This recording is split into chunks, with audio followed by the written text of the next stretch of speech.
Viewers, இந்த வீடியோவில் TRP exam assistant ப்ரொபோசருக்கான ஒரு டிஸ்கஷன் அப்படின்றதுக்காக இந்த வீடியோ மேக் பண்ணது. நம்ம ப்ரீவியஸாக ஒரு வீடியோ நம்ம போட்டிருந்தோம், என்ன சேஞ்ச் ஆக போகுது அப்படின்னு சொல்லிட்டு. ஸோ இன்றைய தினம் பார்த்திங்கன்னா ஃபஸ்ட்டு அப்டேட் கொடுத்தது பார்த்திங்க அப்படின்னா +2க்கான ரிசல்ட் 8ஆம் தேதி சொல்லியிருந்தாங்க. அது இப்போ எந்த டேட்டு அப்படின்னு மென்ஷன் பண்ணாமல் பின்னர் அறிவிக்கப்படும் அப்படின்ற ஒரு ரீசனை சொல்லிட்டாங்க. காரணம் என்ன அப்படின்னா, ஆட்சி மாற்றம் இருக்கிறதுனால தேர்வு கல்வி இயக்கம் அந்த ஒரு இன்ஃபர்மேஷன் கொடுத்துருக்காங்க. இது ஃபஸ்ட்டு பாயிண்ட். அடுத்து செகண்டாக என்ன பண்ணால், இன்றைய தினம் பார்த்திங்க அப்படின்னா கவர்மெண்ட் காலேஜ் ஆர்ட்ஸ் அண்ட் சயின்ஸுக்கு அப்ளிகேஷன்ஸ் ஸ்டார்ட் ஆகிருக்கான ஒரு செய்தி வெளியீடும் இன்றைய தினம் விட்டாங்க. என்ற நியூஸ் இது ரெண்டுமே ரொம்ப இம்பார்ட்டண்டான ஒரு விஷயம் நம்ம காலேஜுக்கு. காரணம் என்ன அப்படின்னா, ரிசல்ட் நம்மளுக்கு ரிலீஸ் ஆனால் தான் அடுத்தது அப்ளிகேஷன்ஸ் நம்மளுக்கு ப்ராசஸ் பண்ண முடியும். தென் அடுத்தது பார்த்தோம் அப்படின்னா காலி பணியிடங்களை நிரப்பணும் அப்படின்னு சொல்கிறது ரொம்ப ஒரு இம்பார்ட்டண்ட்டான ஒரு விஷயம். ஸோ இந்த உதவி பேராசிரியரோட ஒரு விஷயத்தை அவங்க அழகாக சர்வே பண்ணி போட்டிருக்காங்க. இதை பற்றி நம்ம ஆல்ரெடி சொல்லுவோம். இது ரொம்ப நீண்ட பயணமாக 2019 2026 வரைக்கும் நம்மளுக்கு பார்த்திங்க அப்படின்னா ஒரு பணி நிரந்தரக்கான ஒரு வழிவகைகளை அவங்க செய்யாமல் மாற்றி மாற்றி போய் இப்போ எக்ஸாம் முடித்து நம்மளுக்கு சர்டிஃபிகேட் வெரிஃபிகேஷன் பண்ண முடியாத ஒரு சூழ்நிலையும் இப்போ நம்மளுக்கு இருக்குது. ஸோ ஆட்சி மாற்றம் நம்மளுக்கு வந்தோடனே நம்மளுக்கு கிடைக்கும் அப்படின்ற ஒரு எக்ஸ்பெக்டேஷன். ஸோ இன்றைய தினம் பார்த்திங்க அப்படின்னா ஆளுநரை பார்த்துருக்காங்க. பட் அதில் பெருசாக நம்மளுக்கு என்ன அப்படின்னா, ஆட்சி அமைக்கிறதுக்கு இவ்வளோ எம்எல்ஏக்கே நம்மளுக்கு தேவைப்படுது அப்படின்ற ஒரு விஷயம். ஸோ அதிலே பார்த்தீங்கன்னா நிறைய தடுமாற்றங்கள். நீங்கள் எல்லா ஃப்ளாஷ் நியூஸு, பிரேக்கிங் நியூஸ் எல்லாமே பார்த்துருப்பீங்க.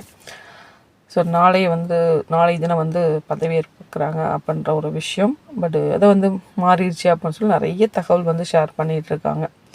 ஸோ இதில் முக்கியமான பாயிண்ட் விஜய் அவர்கள் சொன்ன விஷயம், இது அசிஸ்டன்ட் ப்ரொபோசருக்கு வேலை கொடுப்போம்னு சொல்லிட்டு ஒரு 5 பேர்த்துக்கு மட்டும்தான் நாங்கள் வேலை கொடுத்துருவோம் அப்படின்ற ஒரு பாயிண்ட்டு அவர் பேசும்போது கொடுத்த ஒரு செய்தி தான் இது. ஸோ இப்போ இவர் வந்ததுக்கப்புறம் நம்மளுக்கு உடனே அடுத்த ப்ராசஸ் என்ன அப்படின்றது, நம்மளுக்கு சர்டிஃபிகேட் வெரிஃபிகேஷன் அப்படின்றது எல்லாத்தோட எக்ஸ்பெக்டேஷன் இருக்கும். மோஸ்ட் ஆஃப் எல்லா டிபார்ட்மெண்ட்டுக்கும் வர வாய்ப்புகள் இருக்குது. ஏன்னா டைம் பார்த்திங்க அப்படின்னா அதிகமாக போயிட்டுருக்கு. ஸோ இந்த டைம் வந்துடும், அந்த டைம்னு இப்போ April 27 வந்துடும் அப்படின்ற மாதிரிலாம் நியூஸ் போட்டிருந்தாங்க யூடியூப் சேனலில்.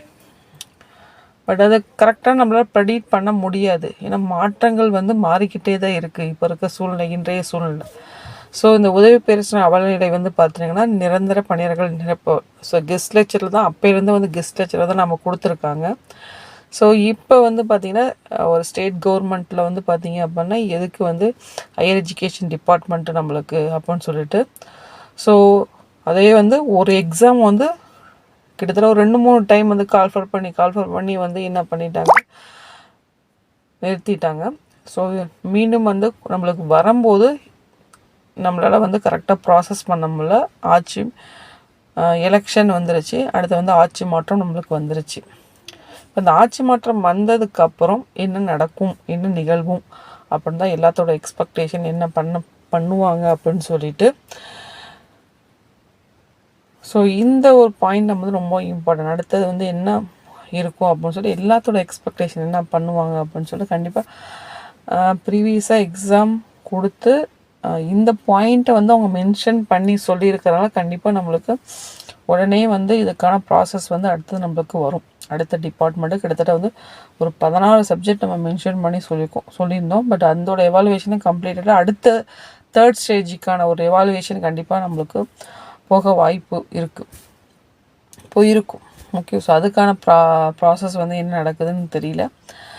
ஸோ இந்த ஒரு டிஸ்கஷன் உங்கள்கிட்ட ஷேர் பண்ணணும் தான் இந்த வீடியோ மேக் பண்ணது. ஸோ அதனால் வந்து எல்லாத்தோட எக்ஸ்பெக்டேஷன் என்ன நடக்கும் அப்படின்றது தான். என்ன ஓவரால் தமிழ்நாடு ஃபுல்லுமே இந்த ஒரு எக்ஸ்பெக்டேஷன் தான் வந்து பார்த்துக்கிட்டு இருக்காங்க. இதில் முக்கியமாக வந்து ஆசிரியர்களும் அது வந்து பார்த்திங்கன்னா கல்லூரியை சார்ந்த ஆசிரியர்களும் எல்லாருமே வந்து எதிர்பார்க்க ஒரு விஷயம் வந்து என்ன அப்படின்னா இந்த விஷயந்தான் நம்மளுக்கு.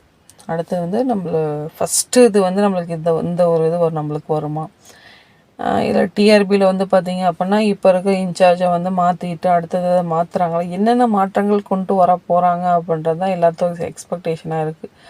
யூஜி டிஆர்பி உடனே நோட்டிஃபிகேஷன் வரதை பற்றின தகவல், டிஆர்பி ஆனுவல் பிளானை பற்றின தகவல் அப்படின்ற மாதிரி பலவிதமான டிஸ்கஷன். அதே மாதிரி வந்து பணி நிரந்தரம், ஒப்பந்த பணியாளர்கள் வந்து தற்காலிக பணியாளர்கள் பணி நிரந்தரம் அப்படின்னு சொல்லிட்டு ஆசிரியர் சார்ந்த விஷயங்கள் நிறைய டிஸ்கஷன் வந்து போயிட்டுருக்கு. அதே மாதிரி இடைநிலை ஆசிரியருக்கான ஒரு தகவல், அவங்களுக்கும் பணி நிரந்தரம் வந்து கேட்டாங்க. ஸோ அதனால் வந்து நிறைய டிஸ்கஷன் போயிட்டுருக்கு. என்ன நடக்கும் அப்படின்றதா ஒரு முக்கியமான, இதுக்கு ப்ரீவியஸ்லி நம்ம டிஸ்கஸ் பண்ணுவோம் என்ன வந்து நடக்க போகுது அப்படின்னு சொல்லிட்டு. ஸோ மெயினாக வந்து நம்மளுக்கு இந்த அசிஸ்டன்ட் ப்ரொபோசருக்கான ஒரு இன்ஃபர்மேஷன் தான் ரொம்ப இம்பார்ட்டன்ட். ஸோ +2 ரிசல்ட் வந்து சேஞ்ச் பண்ணிட்டாங்க டேட்டு, ப்ளஸ் ரெஸ்பாண்டிங்காக வந்து பார்த்திங்கன்னா அப்ளிகேஷன் நம்மளுக்கு ரிலீஸ் பண்ணிட்டாங்க. இந்த அசிஸ்டன்ட் ப்ரொபோசர் வந்து பார்த்திங்கன்னா எந்த ஒரு சூழ்நிலை வந்து அவங்க இருக்கிறாங்க, அவங்களோட நிலைமை என்ன அப்படின்ற ஒரு விஷயத்தை நம்ம சொல்லணும் அப்படின்றதுக்காக அடுத்த பாயிண்ட் வந்து என்ன அப்படின்னா, we can mention the point in the 5 candidate appointment in the Tamil Nadu Arts and Science College in present winning person திரு விஜய் அவர்கள். இதெல்லாமே ரொம்ப இம்பார்ட்டண்ட்டாக மெயினாக ஃபோக்கஸ் பண்ண வேண்டிய விஷயம். ஸோ